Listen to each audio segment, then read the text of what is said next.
কপটি বাংলার পক্ষ থেকে সবাইকে স্বাগতম। শিক্ষার্থী, আশা করি তোমরা প্রত্যেকে ভালো আছো, সুস্থ আছো।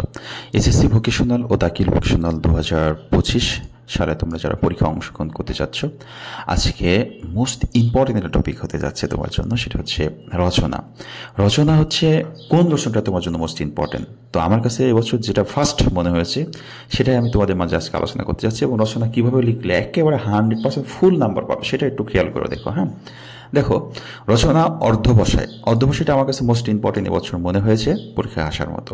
এখন বিষয় হলো, তুমি অর্ধবসায় যে রচনা, এই রচনাটা কত পেজ লিখবা, কতটা পয়েন্ট দিবা, কি সেটা তো নির্ভর করতেছে তোমার নাম্বারের উপর। তুমি রচনা হচ্ছে তোমাদের 10 মার্ক।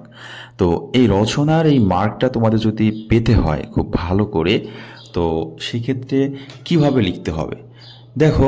রচনাগুলো প্রথমেই যেই প্রশ্ন যেটা তোমার থাকবে, সেই রচনাতে লেখা হচ্ছে হেডলাইন দিবা। হেডলাইনটা একটু বড় করে লিখবা, এবং হচ্ছে অন্য কালারে একটা কলম দিয়ে তুমি হেডলাইনটা লিখতে পারো। হ্যাঁ, অন্য কালারের কলম দিয়ে। আচ্ছা, তো অন্য কালার কলম দিয়ে যখন তুমি লিখবা, অন্য কালার বলতে লাল না, হ্যাঁ, সবুজ অথবা বেগুনি এই কালার দিয়ে তুমি লিখতে পারো, নিচে আন্ডারলাইন করবা। যেমন আমি এটা লিখেছি অর্ধবসায় একটু বড় করে। এখন এই জায়গাটা আসবা ভূমিকা। এই ভূমিকাটাও একটু এই কালারের সাথে তুমি ম্যাচ করে দিতে পারো, দিয়ে নিচে আন্ডারলাইন করবে এবং ভূমিকাটা সামনে পয়েন্টে মার্ক করে দিবা যে 1 নম্বর। ভূমিকাটা লেখবা এমনভাবে, দরকার হয় ভূমিকাটা তুমি 1-2-4 লাইন মুখস্থ করে যাওয়া। হ্যাঁ, কারণ ভূমিকাটা টিচারে কিন্তু পড়ে। তো প্রথম 4-5 লাইন যদি তোমার লেখাটা খুব সুন্দর হয়, টিচার কিন্তু এইদিকে আর বেশি একটা পড়ে না, মাঝে মাঝে 2-একটা টপিক পড়ে। হ্যাঁ, তাছাড়া কিন্তু বেশি একটা পড়তে চায় না, হ্যাঁ, রচনাগুলো। সেক্ষেত্রে এখানে দেখো 2 নম্বর অর্ধবসায় কি, এটা তুমি অন্য কালার মার্ক করে দিবা। অন্য কালার মার্ক করে যখন দিবা, তখন টিচারের চোখে পড়বে যে সে পয়েন্টগুলো সুন্দর করে লিখছে, তার মানে ভিতরেও লেখা ভালো আছে। যে ভূমিকা সুন্দর করে লিখতে পারে, সে ভিতরেও ভালো করে লিখতে পারে। হ্যাঁ, এটা সে মনে করবে। হ্যাঁ, অর্ধবসায় তাহলে এটা দিলাম। অর্ধবসায়ের স্বরূপ এখানে দিয়ে দিলা 3 নাম্বার। 4 নাম্বার হচ্ছে অর্ধবসায়ের প্রয়োজনীয়তা। এটা কিন্তু লাল কালার, খয়েরি কালার তুমি লিখবা না, তুমি হচ্ছে এই যে কালারটার সাথে ম্যাচিং করে নিবা, সবুজ কালার অথবা বেগুনি কালার দিয়ে তুমি এই পয়েন্টগুলো করবা, করে আন্ডারলাইন করে দিবা। অর্ধবসায় ও সাফল্য, তারপর ছাত্র জীবনের অর্ধবসায়ের প্রয়োজনীয়তা, ছাত্র জীবনের, ব্যক্তি জীবনে অর্ধবসায়ের প্রয়োজনীয়তা, মানব জীবনে অর্ধবসায়, এরপরে মানব সভ্যতার অর্ধবসায়, বিজ্ঞানের আবিষ্কারের অর্ধবসায়, জাতীয় জীবনে অর্ধবসায়, অর্ধবসায় সাফল্যের চাবিকাঠি, অর্ধবসায় উন্নত বিশ্ব, অর্ধবসায় জীবনাদর্শ দৃষ্টান্ত এবং উপসংহার। উপসংহারটা আবার সুন্দর করে তুমি লিখবা।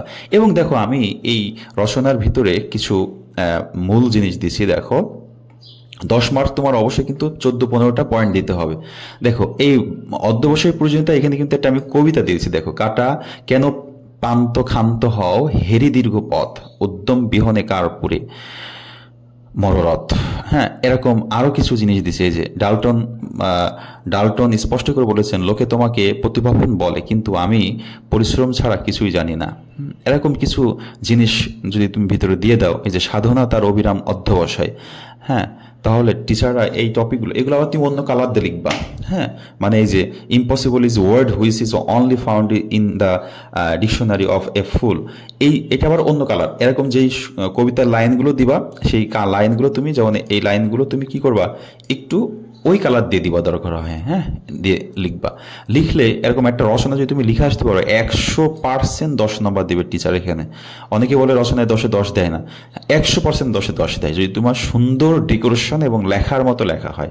শিক্ষার্থীবৃন্দ, তো এখানে যে রচনাটা আমি দিয়েছি, এখানে অনেকগুলো পয়েন্ট সংবলিত রচনা রয়েছে। এই পয়েন্ট সংবলিত রচনাটা মুখস্থ করতে হবে, এবং রচনায় ভালো নাম্বার না পাইলে বাংলাতে কিন্তু A+ আসা খুবই মুশকিল।